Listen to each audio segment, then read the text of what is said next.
प्रदेश के नगर निकाय चुनाव में आए नतीजों ने उत्तर प्रदेश की सियासत को एक बार फिर से चौंका दिया है। कोई किसी दल को फायदा तो कोई किसी को नुकसान बता रहा है, लेकिन वहीं बात करें बहुजन समाज पार्टी की तो नतीजों से पहले लगातार उत्तर प्रदेश की राजनीतिक विश्लेषकों द्वारा ये चर्चाएं हो रही थी कि उत्तर प्रदेश के निकाय चुनाव में बहुजन समाज पार्टी जबरदस्त वापसी कर रही है। लेकिन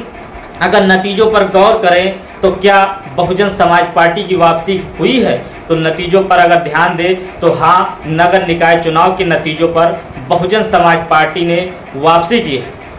अब आपको बताते हैं कि वापसी कैसे की है बहुजन समाज पार्टी ने नगर निकाय में। तो हुए विधानसभा 2022 के विधानसभा चुनाव में जहां बहुजन समाज पार्टी का वोट परसेंटेज लगातार कम हुआ था, वही समाजवादी पार्टी बीजेपी के बाद दूसरे नंबर पे थी वोट परसेंटेज के मामले पर। लेकिन नगर निकाय के नतीजों ने बहुजन समाज पार्टी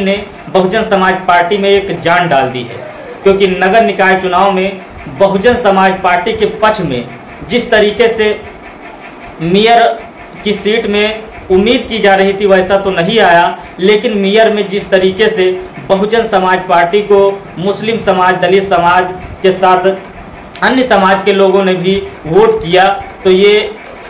बहुजन समाज पार्टी का वापसी ही कहा जा सकता है। बहुजन समाज पार्टी ने जिस तरीके से निकाय चुनाव में बहुजन समाज पार्टी का साथ मुस्लिम समाज ने दिया, अगर मुस्लिम समाज के इलाकों की बात करें तो सपा से लगभग मुस्लिम समाज का मोह भंग होता हुआ दिखाई दिया।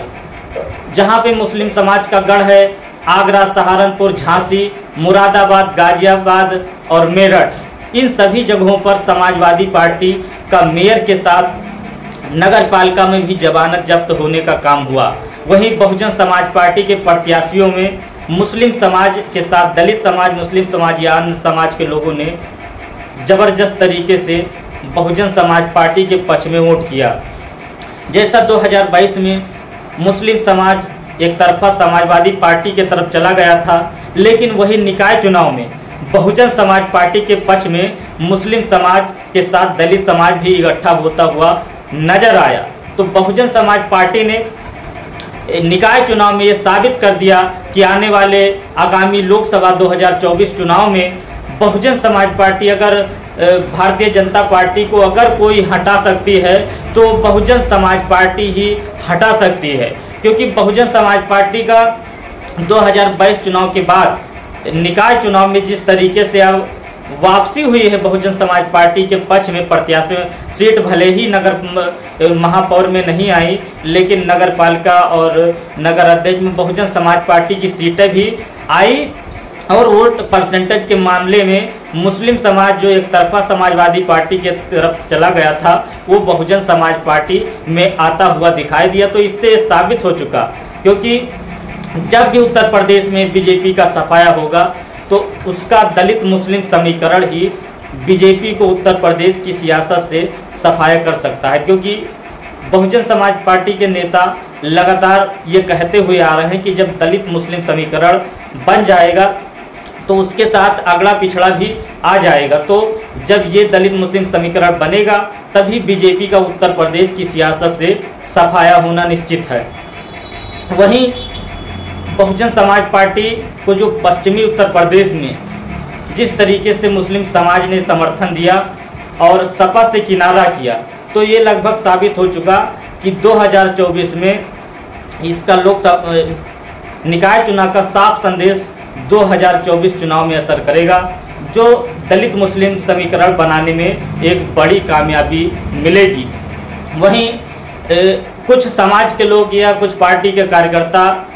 या अनेकों चमचे लोग ये सवाल उठा रहे थे कि बहुजन समाज पार्टी के तरफ मायावती जी अगर प्रचार करती या वो मैदान में आती रैलियां करती तो परिणाम कुछ और होती। तो बहुजन समाज पार्टी प्रमुख मायावती जी एक राजनीतिक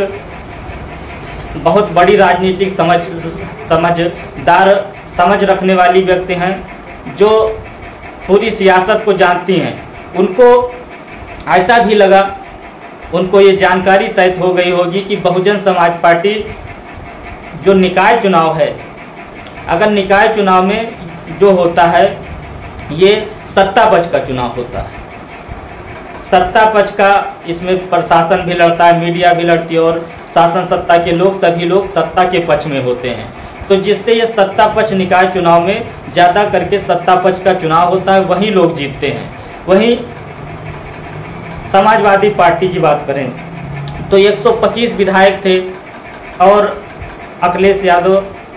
खुद जहां बहुजन समाज पार्टी के प्रत्याशी मजबूत थे वहां पर उन्होंने बीजेपी के साथ मिलकर हराने का बहुत प्रयास किया, वहां पर मिलकर हराया गया, फिर भी कोई कामयाबी नहीं मिली 125 विधायक होने के बावजूद।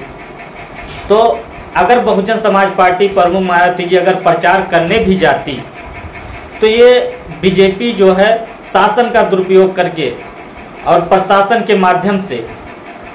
ये बहुजन समाज पार्टी नहीं किसी को भी अपने पक्ष में ये जरूर सीटें निकालने का काम करती। तो ये सत्ता पक्ष का चुनाव था, तो इसमें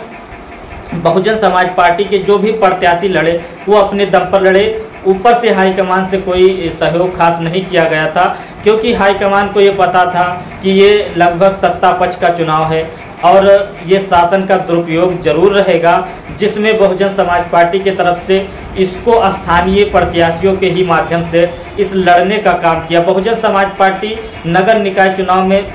उपस्थिति से बहुजन समाज पार्टी का जनाधार भी बढ़ा, क्योंकि जहां जहां बूथ और सेक्टर अध्यक्ष लोग एक्टिव नहीं थे वहां पर जब प्रत्याशी लड़ाया गया तो सारे उसमें एक जोश पैदा हुआ। और अगर वहां पे किसी भी नगर पालिका उसमें हार भी हुई, लेकिन बहुजन समाज पार्टी का जनाधार हर जगह बढ़ा। तो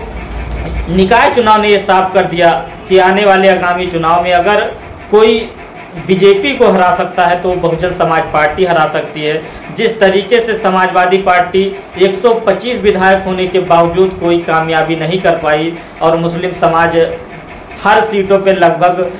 सपा से दूर होकर बहुजन समाज पार्टी के पक्ष में वोट किया, तो निश्चित तौर पर यह साफ मतलब निकल सकता है कि बहुजन समाज पार्टी का दलित मुस्लिम समीकरण आने वाले लोकसभा चुनाव में बीजेपी के लिए मुश्किल खड़ा कर सकता है। वहीं बहुजन समाज पार्टी को लेकर जो कई संगठन हैं वो तरह तरह की आवाज़ उठाते रहते हैं जब कोई कामयाबी नहीं मिलती है, ग्राफ गिरता है। लेकिन निकाय चुनाव में बहुजन समाज पार्टी का ग्राफ बढ़ा और जिस तरीके से ये चर्चाएं हो रही थी निकाय चुनाव बहुजन समाज पार्टी वापसी का चुनाव है, तो ये साबित हुआ। और जहां ये साबित हुआ और दलित मुस्लिम समीकरण ने ये साफ संदेश दे दिया कि आने वाले लोकसभा चुनाव में दलित मुस्लिम समीकरण ही बीजेपी का सफाया करेगा। वही जो दलित समाज के संगठन के लोग हैं या जो थोड़ा नेतागिरी इधर उधर करके बीजेपी और कांग्रेस से मिलकर कर रहे हैं, वो तरह तरह की आवाज़ उठाए। वही लोग हैं जो अलग अलग संगठन बना करके बीएसपी का पहले नाम लेते हैं, कुछ लोग अभी भी कर रहे हैं। नाम लेके जब नाम बन जाता है तो ये अपनी पार्टी का गठन करते हैं। यही आगे हुआ और यही कुछ लोग अभी संगठन बनाकर बहुजन समाज पार्टी का नाम लेकर उनके पक्ष में बयान करके कुछ समर्थकों को अपने तरफ प्रभावित करते हैं। इसके बाद में ये पार्टी बनाकर बहुजन समाज पार्टी का विरोध करते हैं। सहारनपुर में जिस तरीके से वहाँ पर अखिलेश यादव जी के साथ में दलित समाज के नेता ने जिस तरीके से उनका समर्थन किया, प्रचार प्रसार किया, लेकिन दलित समाज समझदार है, वो बहुजन समाज पार्टी की तरफ एक तरफा गया और जहां पर उनका घर था छुटमलपुर, वहां से भी बहुजन समाज पार्टी के पार्षद जीतने का कामयाब हुआ। तो बहुजन समाज पार्टी